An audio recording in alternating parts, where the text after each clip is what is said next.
Hello, welcome to the Past Your Bedtime Podcast. I'm your host, Chifftie, and today we have a very exciting episode. Today I'm going to be joined by my friend Eric. Eric is a videographer and photographer from northern Utah. Me and Eric go way back. In this episode, we're going to be discussing how we met despite living thousands of miles away, growing up and progressing in our craft, music videos, oversaturation, travel videos and effects, women in video, working for clients, and what we plan for the future.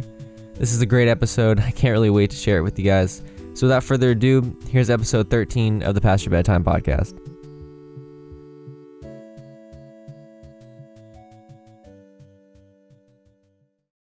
So, we met in like a really weird way.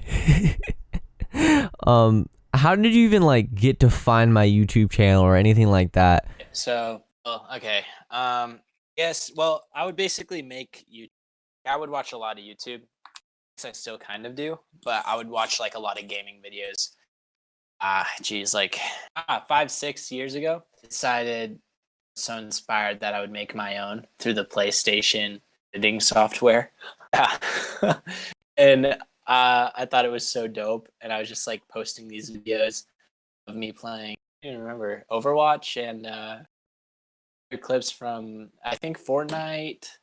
I think that was pretty much it. That's the ones that I vividly, and just some random videos. And then I was just like looking through my recommended, and my recommended started becoming these smaller channel videos below my videos, YouTube, and there were like all these really small channels like mine. Find like these Call of Duty channels with like 1,000 subs and all these, and they're doing like shout outs, competitions and stuff. I came across one of your videos, I think, and I was watching, and I'm like, this guy's kind of similar to me. And I was like, he seems cool. I think I left a comment or something. I was like, hey, we should collab. I'm like, that's how people get big, right? And I think there we just subscribed to each other and like watch each other's videos from time to time. Yeah, I do remember.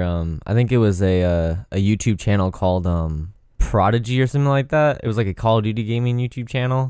No, I think I do remember that one too. Yeah, because I remember your comments underneath that one, and I was like, your name wasn't Acid Silo, it was Aussie Red. Aussie. Yeah. I can't believe you remember that.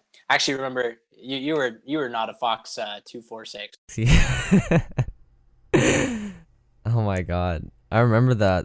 The way I came up with that name was in Minecraft. There's a red panda skin on the Xbox 360 version, and in 6th and 5th grade, all my friends would say I looked like a fox, and I got mad because I was like, no, I'm a red panda.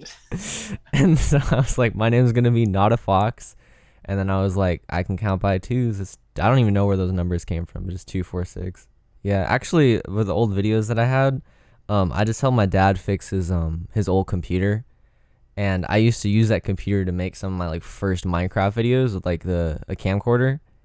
And I looked at some of them. I found some that I never posted before, and it was so funny to go back and look at them. Dude, I'm gonna someday, maybe in like a couple months, I don't know. I'm just gonna go back and look at my play videos and just cringe. Rainbow. I did a lot of Rainbow Six Siege now that I remember. Yeah, I do remember Rainbow Six Siege. I remember watching those. What did you edit on? What did I used to edit on? Well, I started with Movie Maker back in I think 2014 on my mom's computer, and I like before that I was just kind of like recording in one take, and then I found that on her computer by accident, and I was like, oh, you can actually put stuff together. So then I started experimenting with that and getting a little bit better. And then I got my own computer when I was, I think, in 6th grade. And I still was using Movie Maker. And then I like saved up $40 and bought, I think, this program called Movavi Video Editor or something like that. And from that, I just taught myself, like, I guess the basics. I made a couple of videos off that. And then I kind of just disappeared off YouTube for a long time. And then I finally, for Christmas, my dad got me like a 6-month subscription to Premiere Pro. So yeah, that's how. Gosh, that's so nice. Yeah, I think I got it. Premiere. I think I got it when I was in 10th grade. 10th grade, I got the subscription. Like Movie Maker, that was just like a pre-downloaded thing on the computer, right? Yeah. Movie Maker was like they actually don't like make computers with Movie Maker on it anymore. They actually canceled the program. You can't get it anymore. But Jeez, what a from like I think from like Windows XP to Windows 7, no, to Windows 8, it came pre-installed.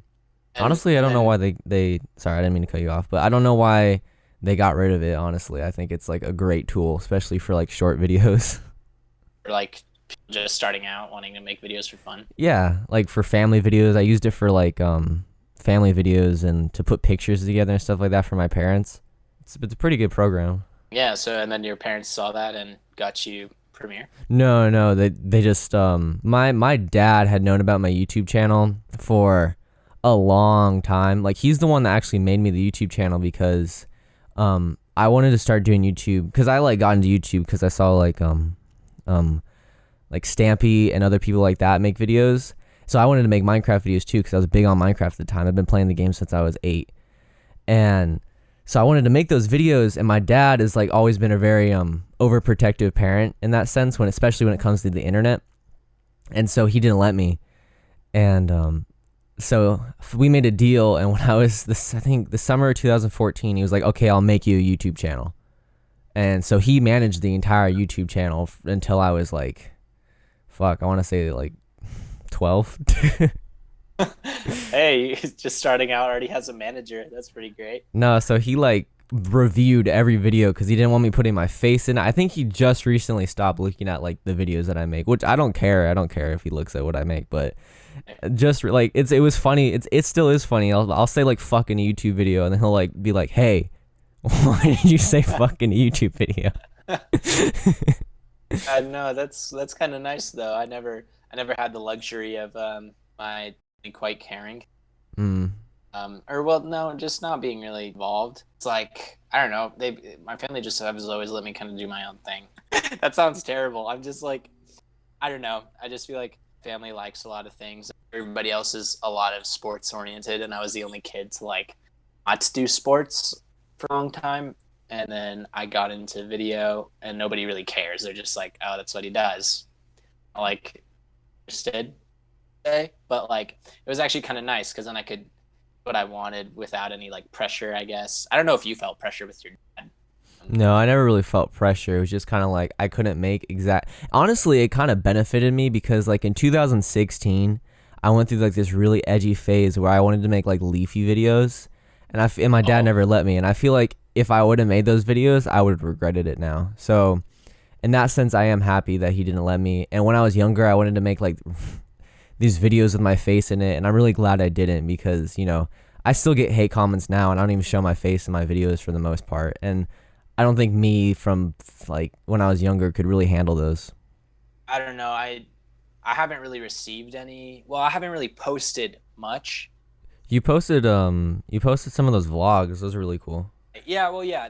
So those were that's more like I wasn't really expecting those to. Do well. Yeah, and it was more just for fun, but I really enjoyed making them, and I really liked the end product of them. Yeah, you can really tell those. It was a really good video. Like I like those videos. They were good. I get asked every once in a while, like, where'd they go, or am I gonna make more? And um, I never really received any hate or anything on it, which I'm really glad about, I guess. But yeah, so I'm kind of surprised that you have like received some bad comments on your videos, but also I feel like you have a much bigger following on your Chifftie channel because mine is more like people in my community, you know? Yeah, I could see that. I mean, I wouldn't say I have a big following, but most of my following on YouTube happens to be people I don't know. So, I mean, there's a few minority that know me, like my close friends. But besides that, yeah, it's mostly strangers. And like every video I make, I'll get like just stupid comments. Like people spamming the N-word or just dumb shit. It's just so bad. Wow. Yeah, I'm glad I don't have to deal with that, I guess, but also I don't really post a lot. And yeah, I don't know. I wish that's kind of the career I want to go in. Like I would be down making YouTube videos for a career down the road, but But my main goal is like to go into film, like making movies, hopefully. And yeah, so most of the things I make now, I just strictly keep to Instagram because I don't have any following at all on YouTube. So I Yeah. just I mean, your Instagram's dope. Like, you guys should go follow his Instagram. I mean, the that short film you made with your friend, the coloring in that, and just like the overall, like, you could tell that you like spent a long time on it, and in my gosh, post at that least. was such a pain in the butt to make. Yeah, it was just like that. That's the minute clip of a 6 minute short film, and it's like really good for the first half, and then the second half we were so rushed because it was actually supposed to be a practice with Oh, me and my friend, and we ended up going all out and passing the deadline for the practice, and all the other teams were so mad. was this for like for film school, or what was this for fun? Sort of just for an elective class in high school. Oh, It's okay. film class, and we have competitions. Well, had and now most of them are canceled. All of them are canceled. And that was a practice for one of them. Like make a short film in 48 hours. Here's your prompt. So we basically took a 2 day challenge and stretched it to a week and made it like the best we could. And we still didn't have enough time. So That sucks. Did they still take it? it was just my teacher. It wasn't like Oh, for okay. It was a like a competition project. to practice for a competition.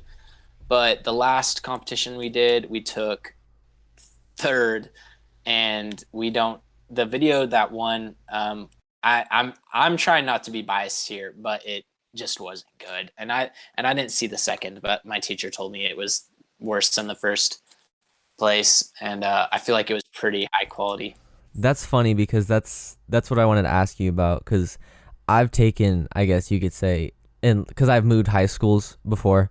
Um, in my old high school, we had a film class, and I don't want to sound, I guess, egotistical, but I noticed in that class, because we always had to show the stuff we made in class.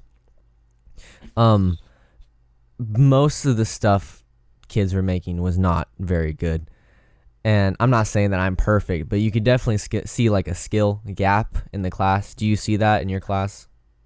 So so I see what you're saying, and in mine, it's we kind of have like ranks of classes. There's video production one, video production two, and then there's what I'm on, which is Thunder Vision, which we have to make a video for the school every week, and we yeah. So even in Thunder Vision, yes, there's definitely a gap between a lot of the people.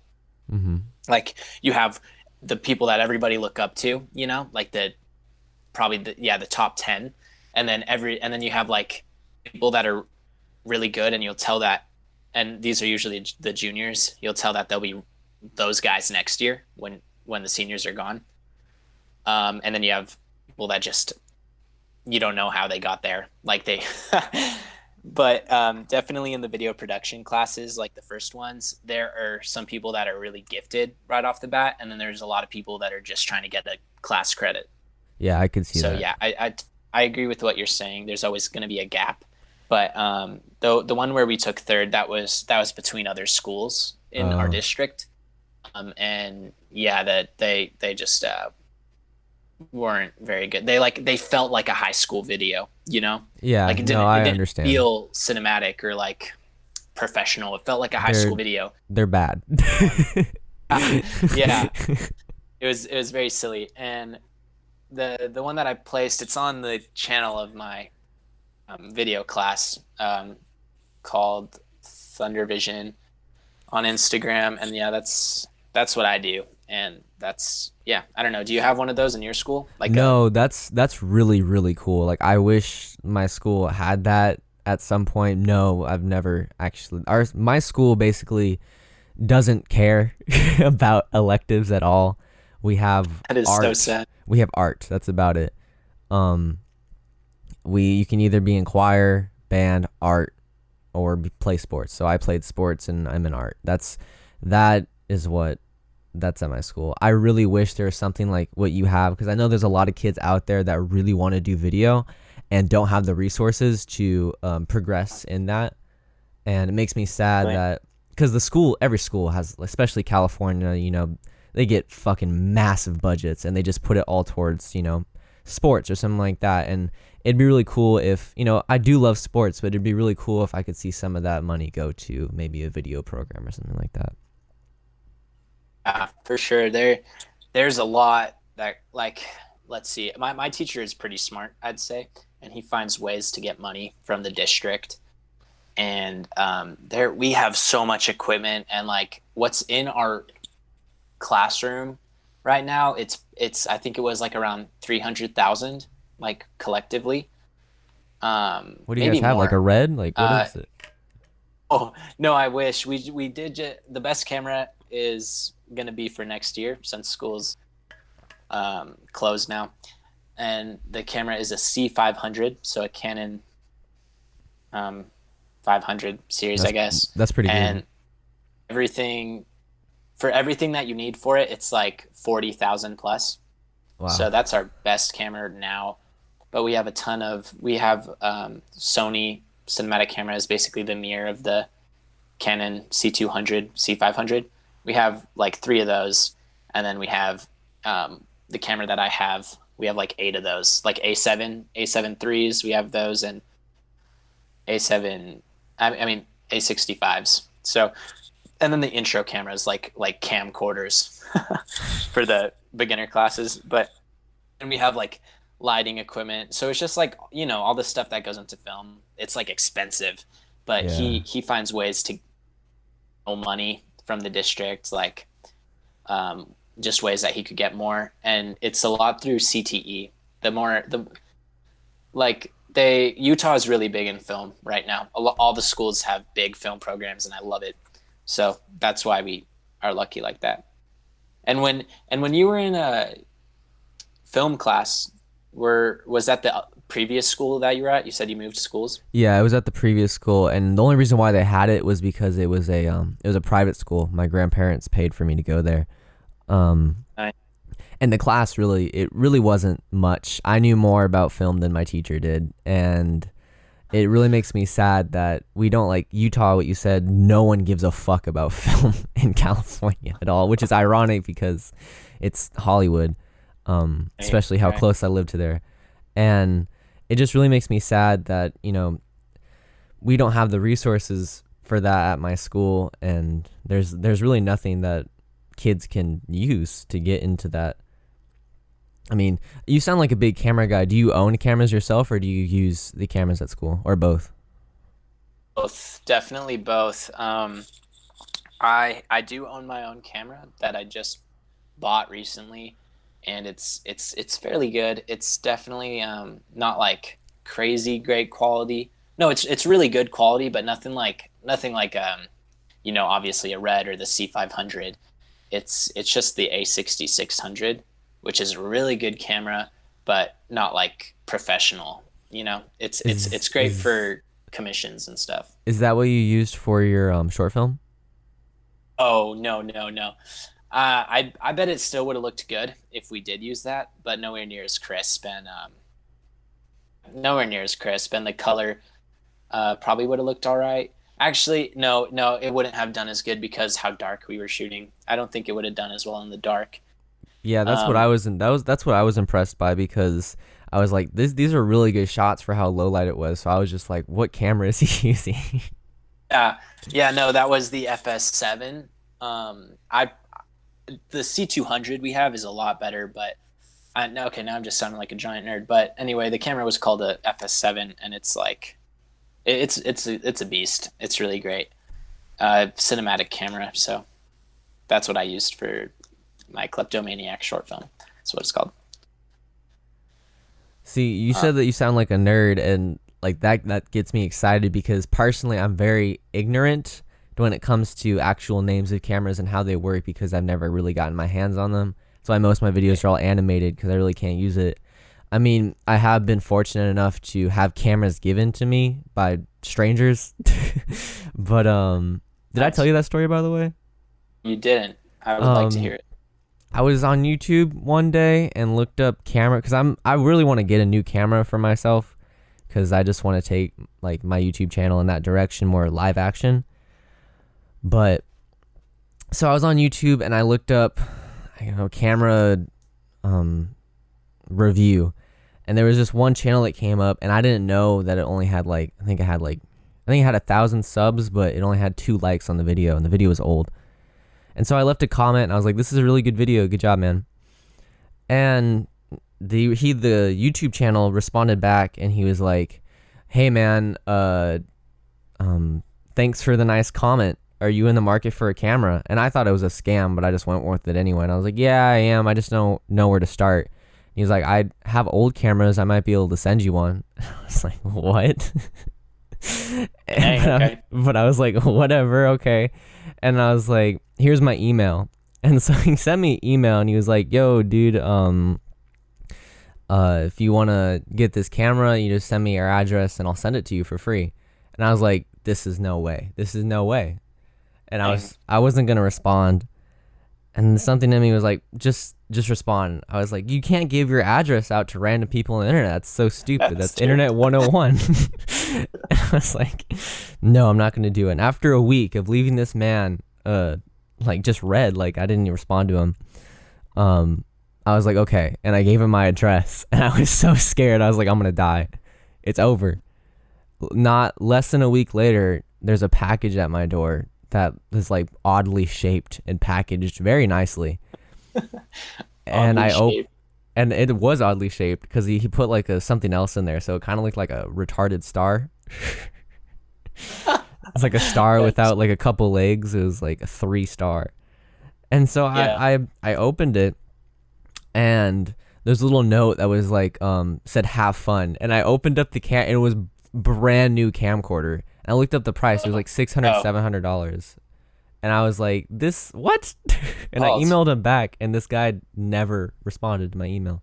So I don't know what happened, but I still watch his YouTube videos. I feel like I'm in debt, so I have to watch his YouTube videos. But I still leave comments, and he likes them. That's about it.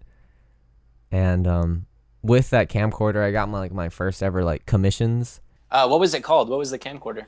Oh, fuck, I have the box. Let me get the box real quick. Let's see. Oh my goodness, this is what you film on? That's what. What can it do? What's it? How many frames can you film? I can do 60 on a good day. Ooh, okay. That's not bad. 60 is great. And it can shoot a simulated version of HDR, but it really just shoots it in RAW. It can shoot RAW, so that's nice. So I can put LUTs on it and stuff. And I think the highest it goes is 1080.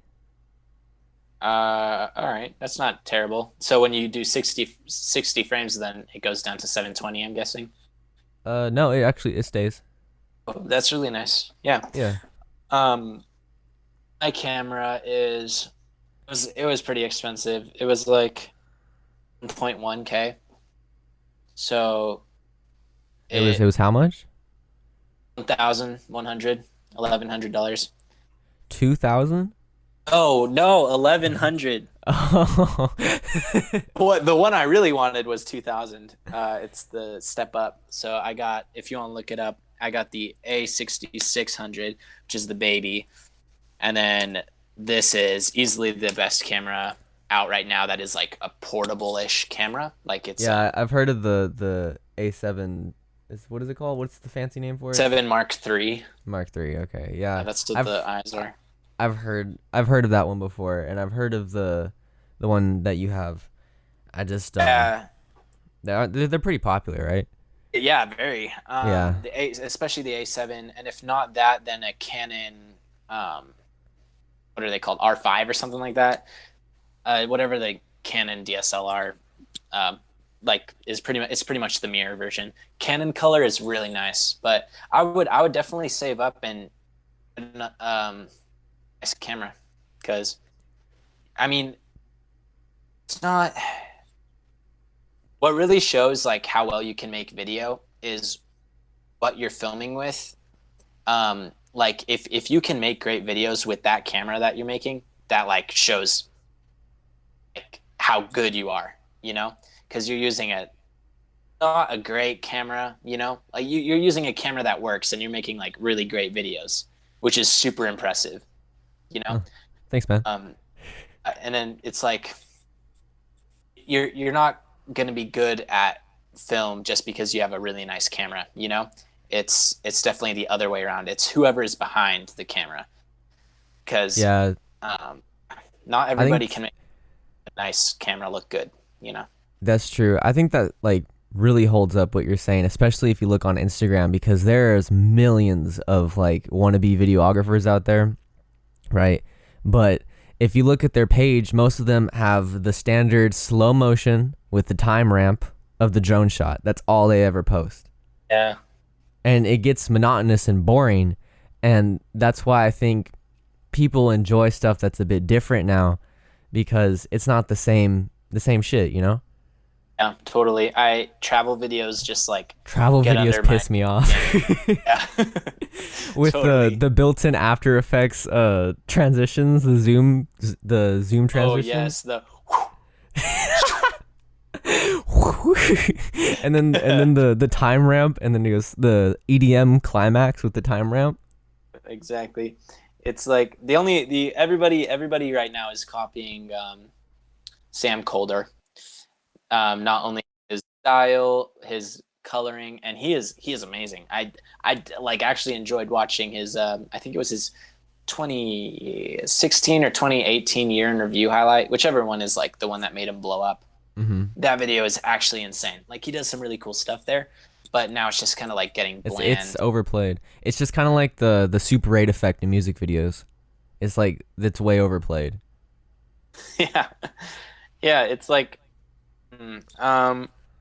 what I would you? knew I knew the day that I could go onto a website and buy overlays for Super 8 video, and I see that same overlay used in a Travis Scott music video.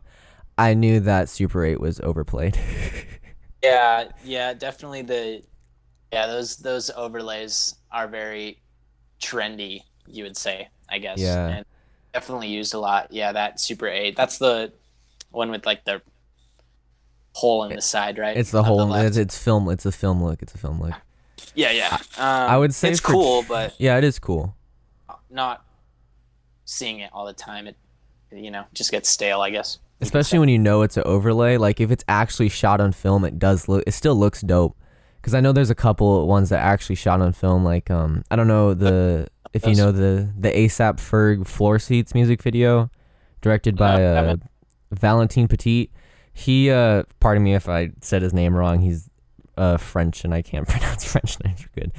But yeah, that whole video is just catches my eyes on fire. It's really really good.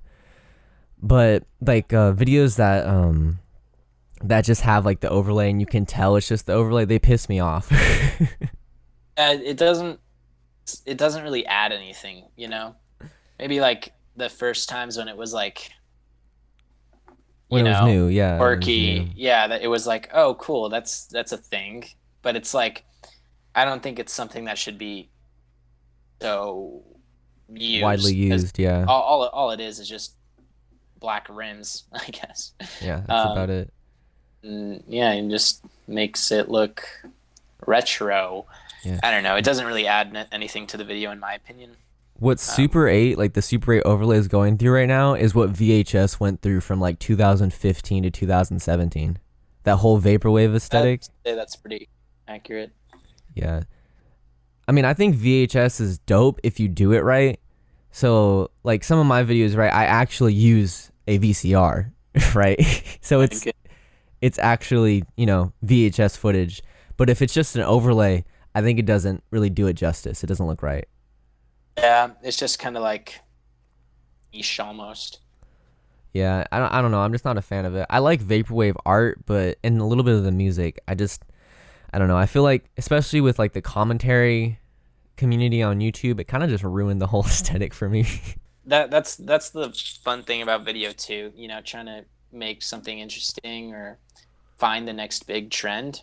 Like Sam Colder started one. I don't know if you know Daniel Schiffer. He's I starting a don't. huge one right now. What is It's he starting?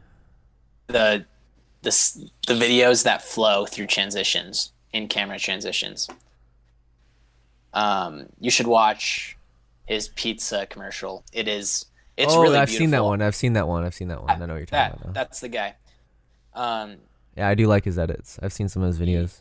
yeah, exactly. He's very talented, and that's almost becoming stale now too. But that's like the trend, you know.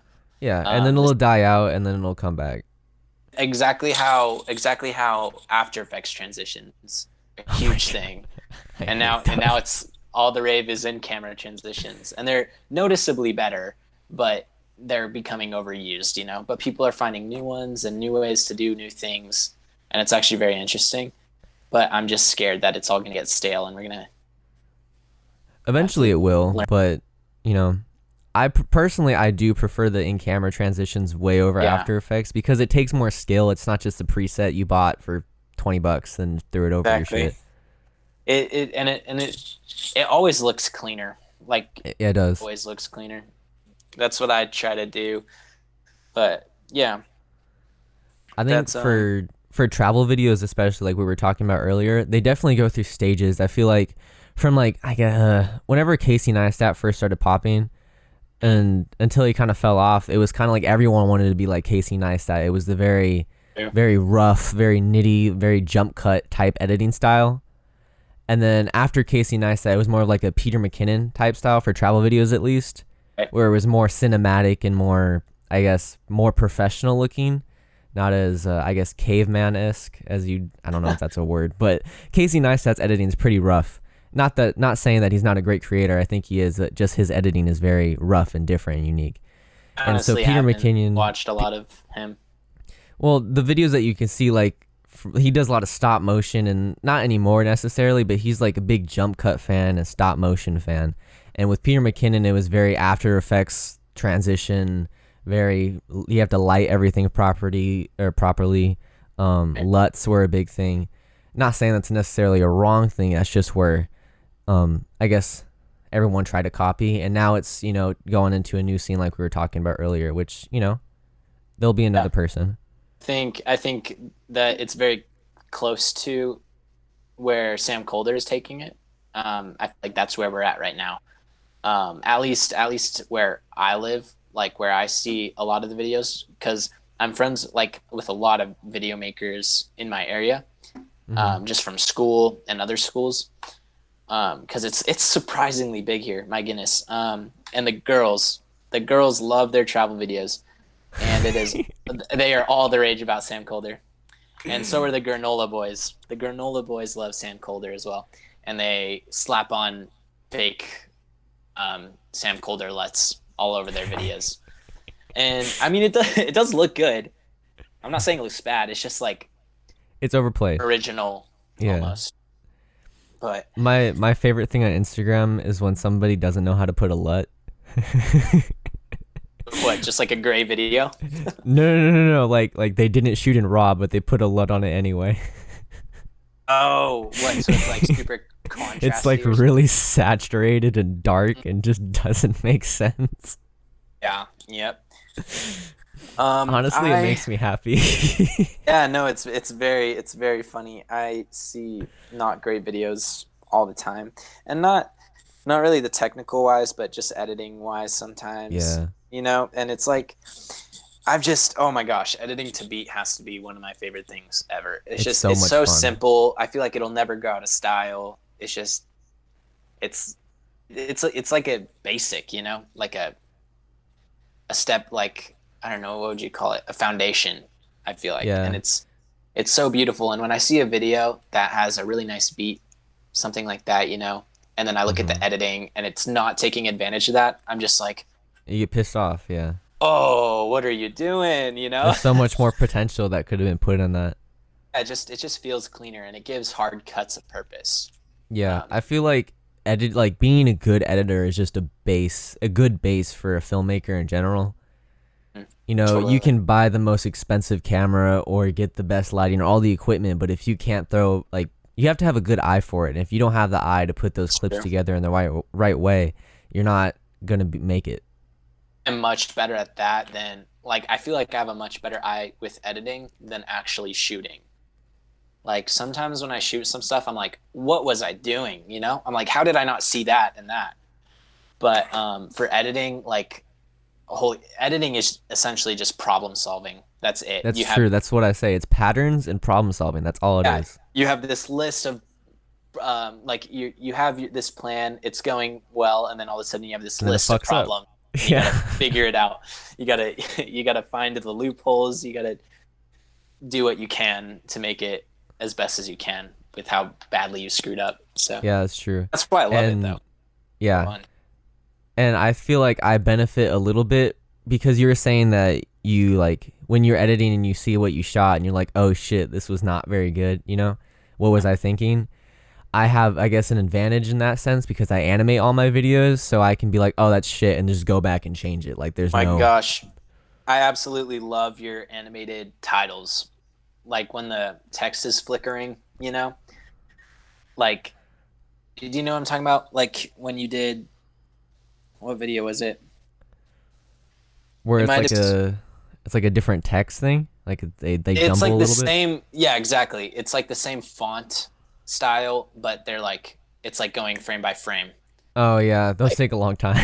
I know, I know. I don't know if you saw my Your 2019 video, but I took a little bit of inspiration from that, and Yeah, also I did see that video. from what do you call it? I took inspiration from that because I really enjoy how you do it, but I didn't want to like do it exactly like that. Also, it would probably take me a really long time to figure out how to do that well, because you make it look so good. I also have some. I'm after this. I'm gonna need to like ask you how you do some things because text on video is my partner in a lot of my videos, Jacob, that helped me do that short film. He hates text on video, and I think if it's done correctly, If it's done and well, it looks good. so yeah, it works. But you just have this. Oh, it just looks so good. But anyway, the way I did it, the video was called Your 2019, and I took a Mhm. bunch of videos from people in my area, from school, friends, and I put them all into one video, edited to be really simple editing, nothing crazy, really. A little bit of time ramping, all hard cuts, and a little bit of reverse speed, and that was it. And so, pretty simple video, nothing too flashy, but really fun to watch. And my idea sprouted from like, well, there's all these different people. So what if I put Your 2019 in all these different fonts? Does that make sense? That was Yeah, my no, I thought process. remember seeing the video. It looked good. I think you pulled it off well. Yeah, and then I just popped in all these. I popped in like 20 different fonts, and it took like 30 minutes. I just like had the text flicker Your 2019 and all these different fonts over and over. Yeah, I like that. That was really good. I like that idea. Yeah, and also music is a huge inspiration for making video. Like I don't know what I would do That's without true. music. If you hear the right song, like ideas just start firing in your head. Exactly. It's kind of rough sometimes because I'll have these ideas at the most random moments, and I like need to write it down or I'm gonna forget it. And a lot of the times I don't write it down and I forget it. So Yeah, I feel that way too. I mean, it sucks too because music or YouTube's such a stickler for copyright that because I listen to like I don't know, like I guess underground music but mainstream too at the same time, and so I'll hear a song and be like, "Fuck, I can't use that." I I mean on Instagram there it, it tells you that like hey you can't use this, but it doesn't really do anything. It says like no, this song isn't available in so and so countries, and there's like a whole list of them. But for some reason, United States isn't one, so my videos stay up on Instagram. But on YouTube, it's definitely a different story. And I still post some copyrighted music, but it doesn't block my video. I just can't receive revenue, but it's not like I was anyway. Yeah, I mean, So I feel the same I way. don't. I'll still add like a copyrighted song. I think I used like I think an ASAP Mob song one time, and I got YouTube was not happy with me, but it was fine. I think I literally like I got an email. It was like one of those robo emails, and it was like you've had X amount of I guess where they take the revenue off the video, which I don't make enough anyway. Yeah. But and then they were like, but this time if you do this again, we shall your first strike or some bullshit like that. And I was like, dude, it's 30 seconds of a song. Chill. I literally linked them in the description. One thing that I wanted to like, I guess, ask you is the difference, or just I guess talk about, because you live in Utah, and so Utah is a pretty state, and so there's probably way more travel videos and I guess vlog type videos than where I live. Because where I live on my timeline, I noticed there are travel videos, but most of them are just I guess like underground rap videos, if that makes sense. Um, no, because the travel videos are usually not in Utah. Oh, really? They're yeah, they're travel videos of wherever people are traveling. Um, but there definitely is a lot of like fake so-called travel videos, like travel video style of locations in Utah every once in a while. So I guess to an extent, yeah, there's probably more, but it's mostly the girls. Yeah. Do the girls like have someone edit it, or do they edit it themselves? Well, they edit them. They edit it, all of them, film it, everything themselves. That's interesting. I like that because I guess in California, I've never met a single female videographer. My gosh, yeah, no, there's quite a few actually. I love it actually. It's very nice to see.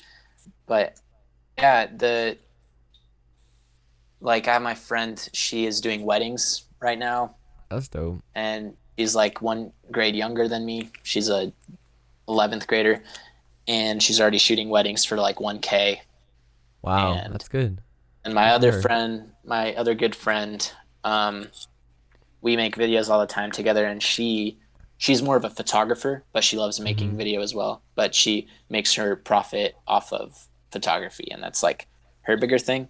So she shoots weddings, like photography though, and she'll shoot portraits and family photos, and she does it all the time. She's actually doing it right now today, and yeah, so it's really cool. But there's also sometimes the things you see, like the videos, it just makes you like roll your eyes a little bit, or just be like, okay, Just I've seen this. oversaturated. Yeah. Yeah, but yeah, I guess to an extent, it is pretty out here.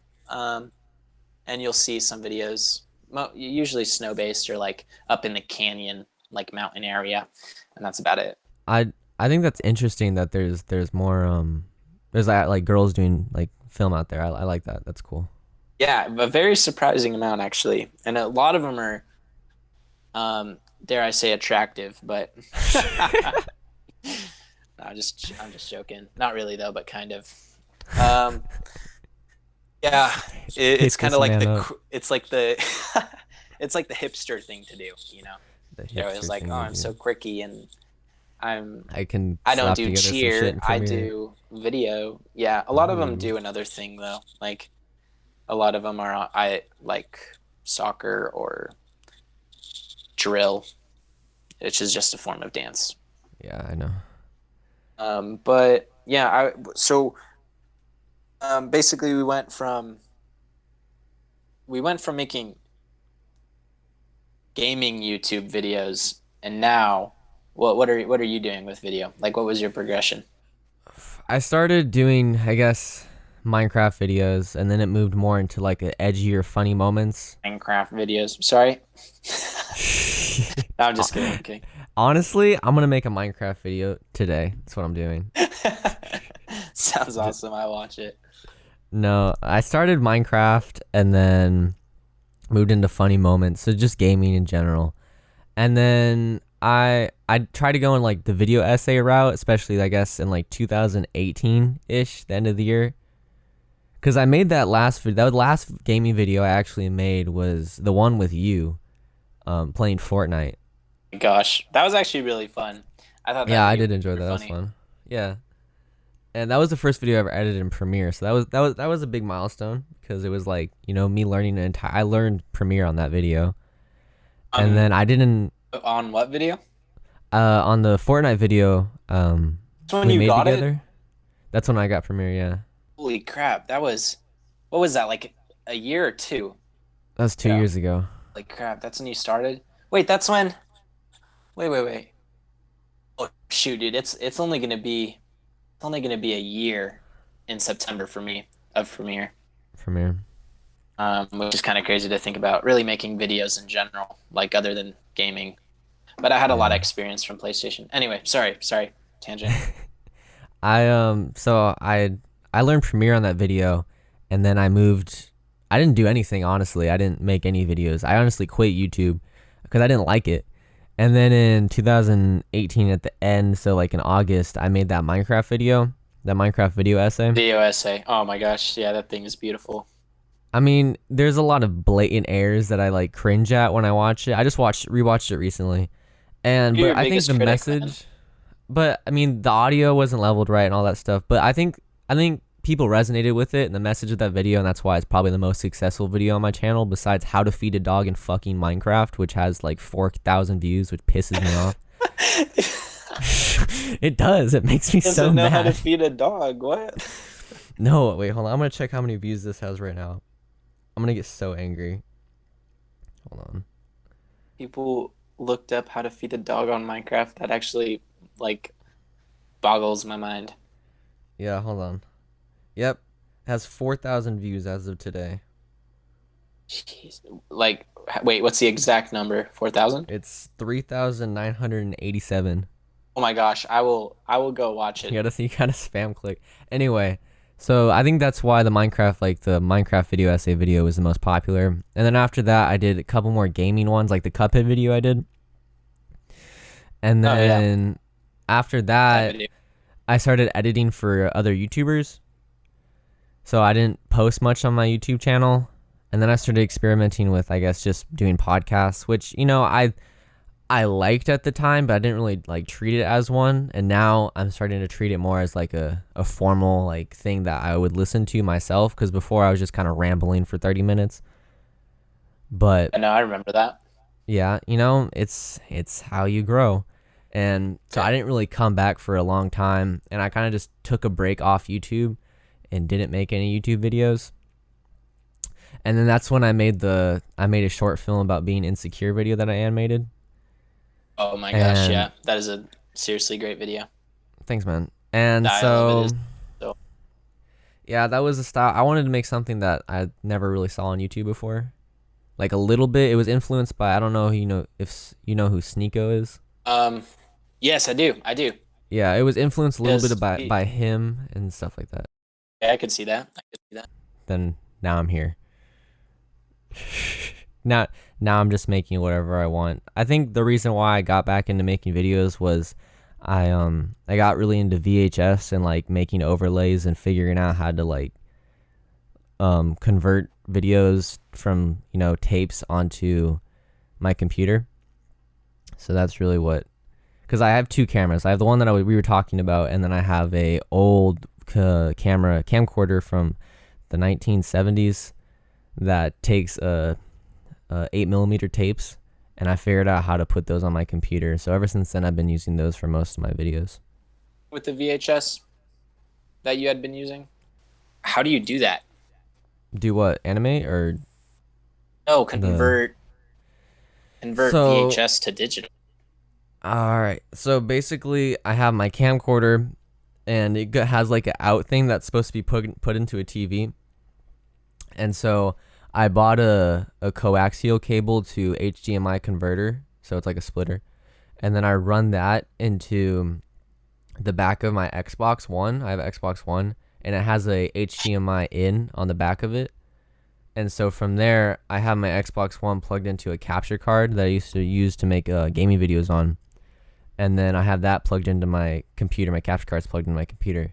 So I treat it. I'll push play on the camcorder, and then I'll record it off my capture card on my computer. That's how I get it on there. That sounds like a pain in the ass. It is, but it's fun. I enjoy it. And then to put like anything I want on my computer onto a physical tape, I will burn it onto a DVD, put it into the back of put it into my Xbox 360, play it as a DVD, and run that into my back Capture into the card. input. No, I run that into my Oh, actual back. camera and then hit record on the VHS feature they have on there, or the VCR feature, and then I'll record on that Whoa. tape, and then rewind that tape, and then put it back to get the VCR effect. Yeah, that Sounds is a lot of complicated. work. Yeah. Oh, sorry. Here, so my friend came over. Um, this is Cade. Hello, Say hi. Cade. Hi. Hello. What's up? And this is my friend Chaz or Chifftie. We've been Hello. friends for almost probably as long as me and you have been friends. Maybe longer. Does he live in Wow. When California? did you? Here. How old were you when you moved here? 14, 15? Yeah, we've been friends longer, but like Yeah. online. I Yeah. had like this super lame YouTube channel. It was cringy, and he was like he had a YouTube channel as well. So we were like buddies through that. Yeah. And we've just like stayed in touch since. So yeah. That's sick. I think I've known Where- Eric since I was 11, and I'm 17 now. Holy cow. And yeah, is that where you are now?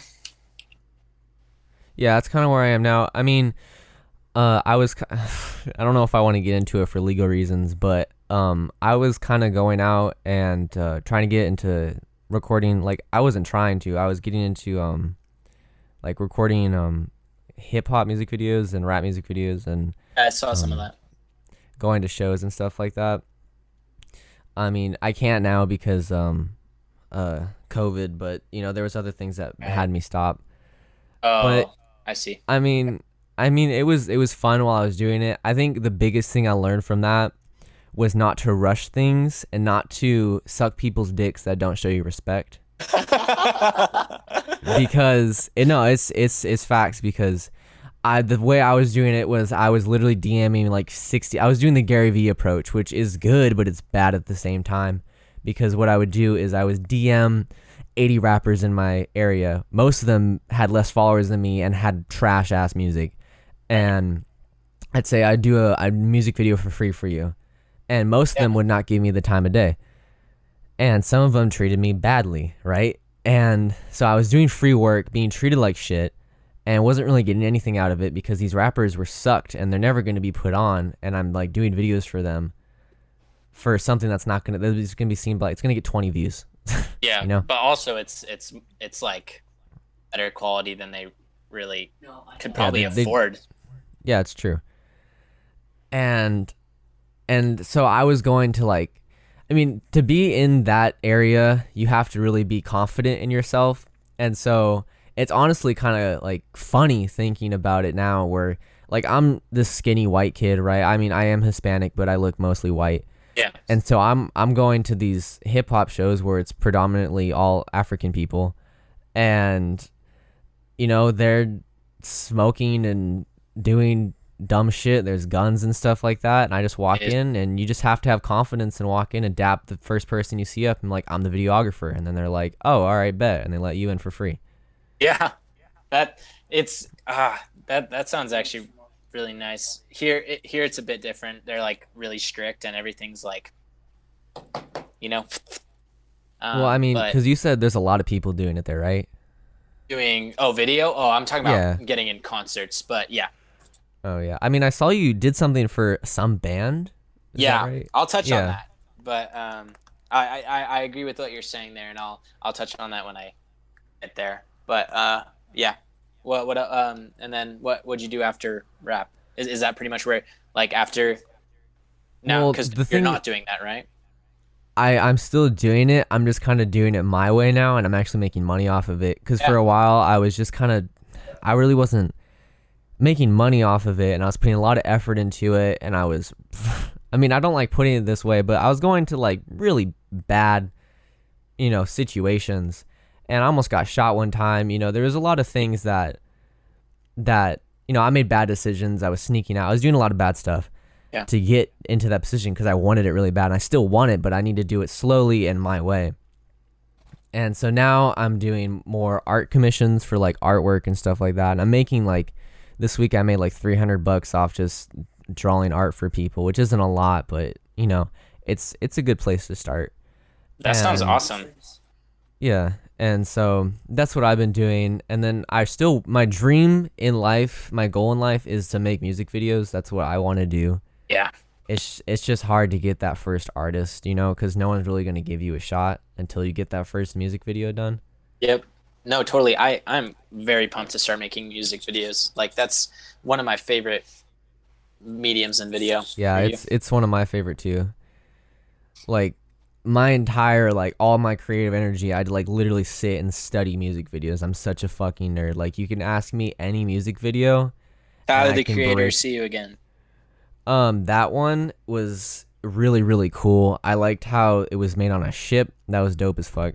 Yes. And I liked how they had like a Steadicam. I don't like Steadicam in music videos usually, but I liked the way it was done, and I liked the way that they use visual effects in it to, like, I guess, make it better. I don't know. Super. My favorite part of that music video. Why it's one of my favorites. I think one of my most favorites has to be Billie Eilish's "Bury a Friend." The one that's creepy. Yeah. Yeah. Yeah, I like that one too. Bury That's a a good one. Friend. I don't that even is- like her music, but I Yeah, like no, that one. I don't love her music either. I don't really listen to her ever. She's on one of my playlists, but that music video is insane. It is bloody insane. Oh my gosh, there's like, it's just so clean and crisp, and some of the effects in there. It's the one where she has like the black eyes, and yeah, that's I know very what you're talking about. yeah, that's just the direction it takes is awesome. Who's But your yeah. favorite music video director? Oh geez, I do not have a favorite music video director. I actually, no, definitely not Cole Bennett. Oh my It's hard god. to say. Okay. Hate him. I'm glad. I mean, I don't hate him. I think he's a very smart person, and I think he built an empire because of his intelligence and the way he is creative in his marketing. Business, And- yeah, businessman. And he's a very good businessman. I look up to him in that aspect. But as far as his videos, I'm not a fan of his video. That editing hate might style, be a little personally. crude. I don't hate him. I just dislike his videos. I just, I can respect the grind that it took for him to get there and how much work he had to put in. And, I've been following him since, when Lyrical Lemonade first started. I have a Lyrical Lemonade poster in my room right next to me. Yeah. And I love the brand, and I love that cultural identity that it's done and all the events. It really inspires me to want to make something like that. He But was personally- my first inspiration, and then like with the Slump Yeah. God music video, Oh yeah, that shit. Catch Me Outside. Catch Me Outside. Yeah, Yes. yeah. such a good one. And then, like recently, like this year, I just like hopped back on him, checked out his stuff, and I was like, this is not it. But yeah, I love like everything about it, other than a lot of the music videos.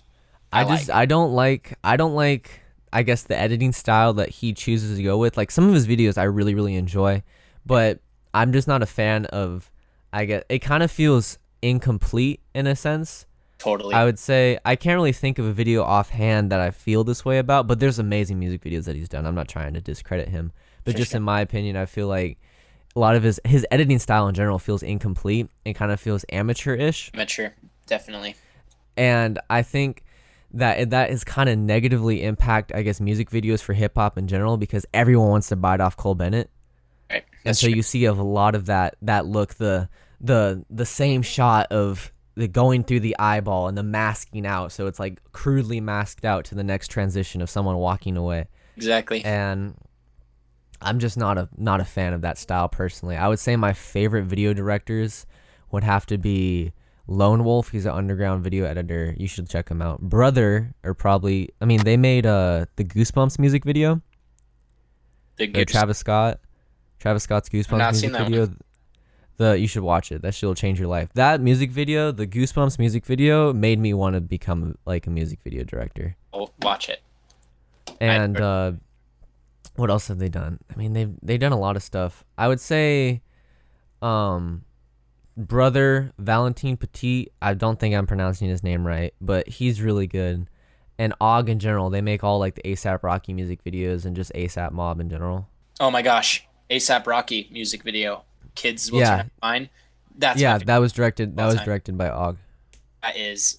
Oh my gosh, it's like That's the only part that makes me not like it is comparing it to a mannequin challenge, because that's the only way you can describe it really. I think you're talking about Sundress. No, Where they're all in place. no, it's definitely kids will turn out fine. Sundress, I've heard to watch that music video. I feel like I might have Sundress. So the kids will turn out fine music video. That one is he starts and he's like laying in the grass under a tree. Yeah. That, Uh-huh, I know yeah, what you're talking about. that's that one. Okay. Sundress, I don't know if I've seen. I just looked it up here. Have you seen that music video? Kids will turn out fine. Yeah, of course. Yeah, that's the one where like masks, like from Yeah, okay, yeah, beautiful. yeah, That's yeah, it just feels a little icky to be like, oh, mannequin challenge, because I just love how the camera's moving through everybody frozen though. yeah. That's like if you want to do that effect, that's the way to do it. And I think the way that they Oh use kind of yeah, like a film aesthetic, that's the way you need to do it. Because we were talking about Super 8 earlier and all that stuff. I feel like that's the way you need to stand out when you do it. It's not, you can tell that's not an overlay. yeah, yeah. Definitely when it's done authentically, a lot better. You said that you were gonna get to I guess shooting an event for a band or something like that. Oh yeah. So I was just gonna say, basically, I started video with shooting with a camcorder, on like a pile of books pointing at my TV, videoing Minecraft. But these videos never went anywhere because, first of all, after like 15 minutes, it would stop recording, and I figured this out so late. And I made it more like for like my imagination, just being like, oh look, I made this quote unquote YouTube video, but I was never really planning on posting it to YouTube because I frankly didn't know how at the age of, I don't know, probably 11. And then PS4, I think I was probably like 13 ish, 12, 13. Yeah, I get a PS4. I figure out that you could make your videos through there. That's where I started making my first videos and learning how to edit somewhat. And that just was so fun. Like it blew my mind that I could edit on there and like what I could do and figuring out that really crappy interface and you like bringing it to the next level. And What then did you use to edit? What did you use to edit? oh, the PS4 factory. Oh. Yeah, yeah. I think I Xbox had something similar to that, but I never used that never before. But I found think it, but because I switched to Xbox after a while and I was like, mm, can't do it.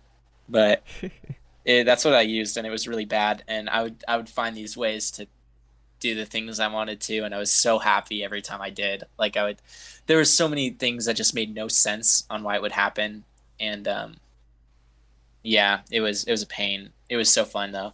That some really fun memories just making those videos, and then um and then I'm a sophomore, and I get out of video. I'm just like I don't know why I'm making these anymore, and then um I see Thunder Vision, the video program at my school, and I'm like, that is so freaking cool. These kids are like the whole school's watching it. These kids are on it. They're making these really awesome videos. Like I don't know how they think of them, and I'm like, I want to do that. So um, I end up like going to football games and stalking the kids filming it, and like going up to them. Hi, I'm Eric. Can I help you guys with anything? Do you guys need help carrying any equipment? Stuff like that. And then they think I'm really cool, so they're like, "Hey," they be my friend, and then I'm like, "How can I join Thunder Vision?" And they're like, "Oh, just go to the teacher and tell them you know me." So then, like a month later, I build up the guts and I go in after school and talk to the teacher, and then he's like, "I'm busy right now, but come in, come in tomorrow morning at 7, and we could talk about you and joining a video class." And I was like, "Oh gosh." So I get there 7 and I'm waiting. The door's locked and I'm like, "Oh geez, he's not even here." And then he like walks in behind me and he's like, "Oh, you're here." And he's like, "Okay." And then he walks over to his desk. I give Eric. He's like, "What's your name?" I'm like, "Eric Ledkey." He's like, "I give Eric Ledkey permission to join Thunder Vision." And then I go and take it to the counselor. And then I was in that day. And then after that, I just Thunder Vision, Thunder Vision. That's where I took video. And now, um, after that, I did, what did I do? Nothing really, just Thunder Vision. And now, I went to New York for a competition. We came in top 8, not ranked, just like we were one of the nominees of 8 people of the nation. And, that was cool. And then, yeah, then I went to a concert for the Backseat Lovers. Shout out to them. Amazing music. And one of the bands opening for them was the Blue Rain Boots, slightly smaller, and really, really talented kids, 16, three guys. Um, and I had tried contacting the Backseat Lovers. They kind of shut me down. Like they didn't want me to take pictures or take any video. They already had a guy, and they were like, yeah, we don't really know you. And I was like, all right. And then, so yeah, they already had like two guys anyway. And then I see these Blue Rain Boots guys. That's the band. And I'm like, wow, these guys are really cool. I wonder if I could shoot for them sometime. So then I go to one of their concerts like the next week, and they're in the crowd in the beginning. So I talk to them. He gets my Snapchat, and then I go and shoot a show for them for free, like just photography, and we become like super chill, like friends. And then yeah, now I go to like most of their shows and shoot video or photography. I just ask them like, what are you feeling today, and I'll shoot either or. And yeah, but now that's on a break, and we're planning on shooting a music video, hopefully. But I don't know when we're gonna do that. But that's kind of off now, obviously, because of COVID. And now I do. I don't. Just got commissioned by a lady that is really high in a company, and she's gonna start paying me to edit her videos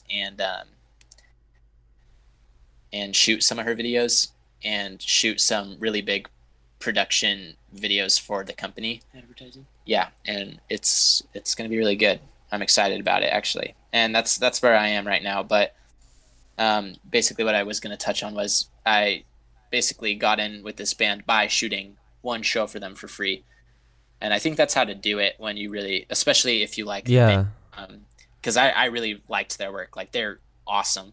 They're rock, like alternative, and so is the Backstreet Lovers, and that's what kind of got me into alternative music. Because I used to be a big rap listener, avid rap, and now I'm very, very much always listening to alternative and rock. But I'll listen to like rap, like Tyler the Creator, Kanye all the time.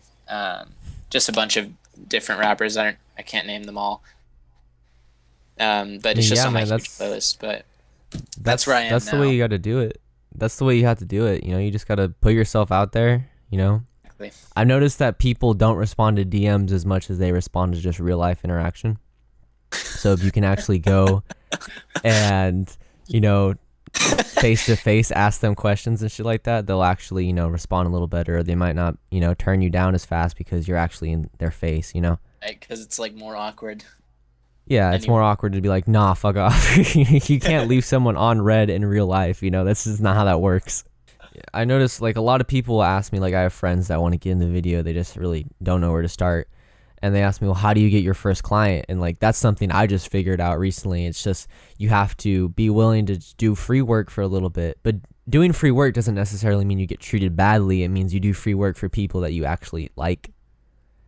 And you got to do free work, and you have to put in that effort to make more contacts from those people. And you did exactly right. And now you got chances in other places to do paid stuff. That's awesome, man. Yeah, exactly. I'm super stoked about it.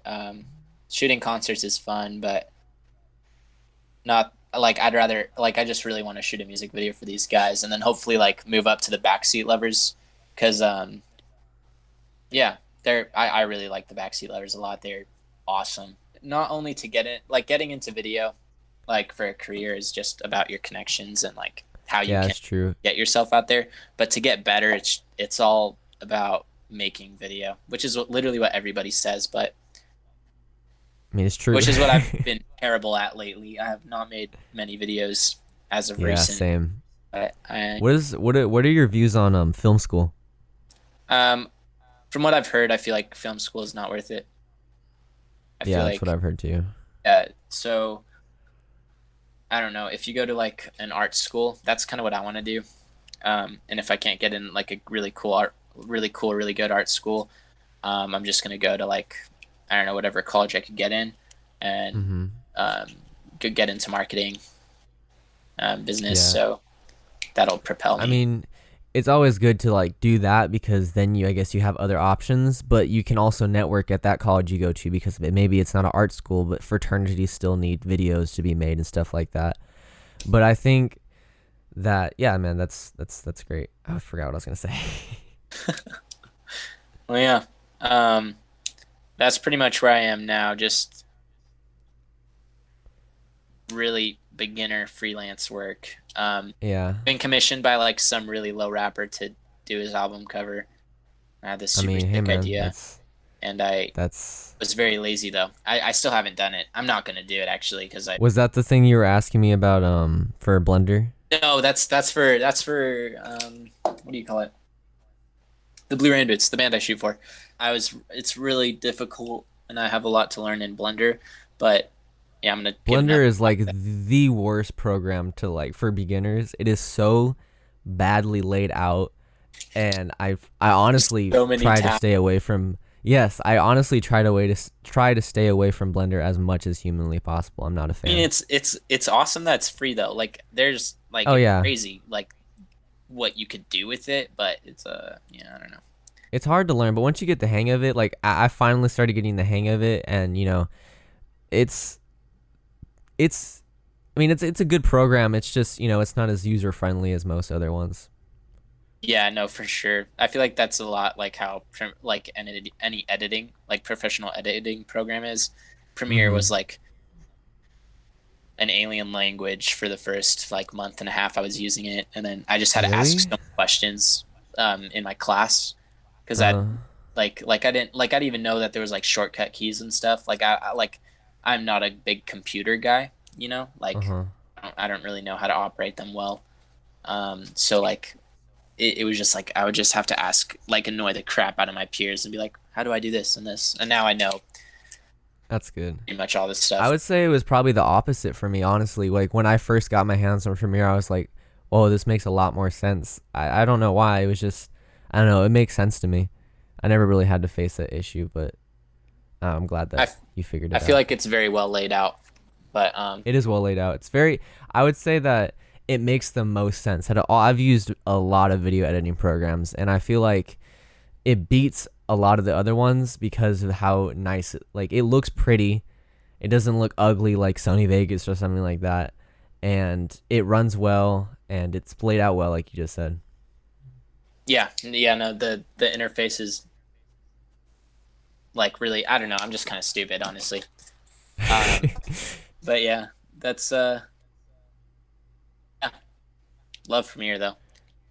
And yeah, that's right. I guess that's where I am now with my career, and that's where you are with yours. Yeah. Yeah. Thanks for talking to me, man. This was fun. Of course. No, thank you for having me on.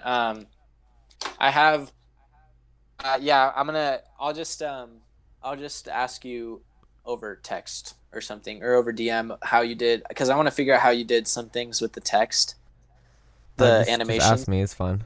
It's Um, fine. Just ask me. well, I gotta look real fast. Where's my?